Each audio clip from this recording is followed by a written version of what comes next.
Hello and welcome back to Func. I'm Lexi Janopoulos. And I'm Dixon Massengill. We're starting a new week off today, so let's take a look at the weather forecast for the next few days. Today has been partially sunny and cloudy with a high of 72 and a low of 45. It looks like rain tomorrow will likely roll in with a 60% chance, cloudy skies and a high of 64 with a low of 49. Then on Wednesday, it will be partially cloudy and sunny with a high of 70 and a low of 42 degrees. After Wednesday, expect sunny skies and some cooler weather all the way into the weekend. The semester is rapidly coming to a close, to the end. So if you're in need of some more CLP credits, drop in for one or more of the CLP events happening this week.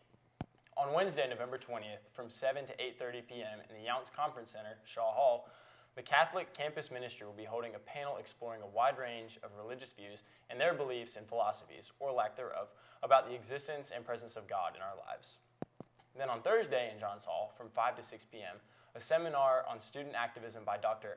Akan Malichi, Dean Jason Cassidy, and two Furman students, Will Sanders and Emerson Alden, will discuss their perspective and experiences with student activism and campus protests. Also on Thursday is the Afro Night Out from 7 to 8:30 p.m. in the Trone Center Burgess Theater.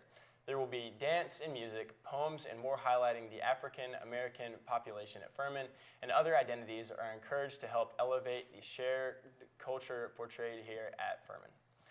Additionally, on Thursday night, from 7:30 to 9 p.m. in McAllister Auditorium, the Furman Symphony Orchestra will be holding a concert under the direction of Maestro Stephen Filare. Lastly, on Friday, November 22nd, from 7 to 9:30 p.m. in the Patrick Lecture Hall, the Furman Anime Club will be hosting a screening of Hayao Miyazaki's Oscar-winning anime film, The Boy and the Heron. Now for today's This Day in History segment. On November 18th, 1883, Canadian and American railroad companies established the first time zones to eliminate the confusion caused by having to rely on the local times. However, this innovation was not formally adopted by the U.S. government until 1918. So next time you travel and notice the time change on your device, thank the railroad companies. Let's take a look at local news for today. Greenville police are currently converging at a Quick Trip gas station near downtown. Officers were attempting to serve a warrant on a man and he barricaded himself inside of his vehicle, according to Sergeant Diana Munoz. She said the man is believed to have a weapon in his vehicle, and there was no word on whether the person inside was armed. Traffic in the area is being affected by the incident, with police vehicles blocking roads around the gas station. Drivers are advised to avoid the area at this time. Today, President-elect Trump confirmed that he will utilize the U.S. military to conduct mass deportations of undocumented immigrants, beginning on the first day of his presidency. Experts and advocates say a deportation campaign on the scale that Trump has outlined would raise legal and logistical concerns, not to mention the soaring costs and infrastructure needed to detail and deport millions of people. Many who have lived in the country for at least a decade contribute to the workforce and share a household with U.S. citizen family members.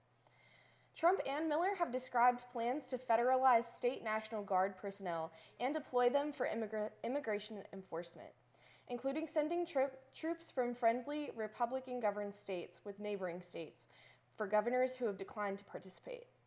Miller has also advocated for building large-scale detention camps and tents. In his first election interview, Trump told NBC News that he, quote, had no choice but to implement a mass deportation, regardless of the cost. According to an estimate from the American Immigration Council, deporting 1 million people a year would cost more than $960 billion over the decade. Trump at various points claimed that he would deport at least 15 million and as many as 20 million people who were in the U.S. illegally, but the figure is unverified.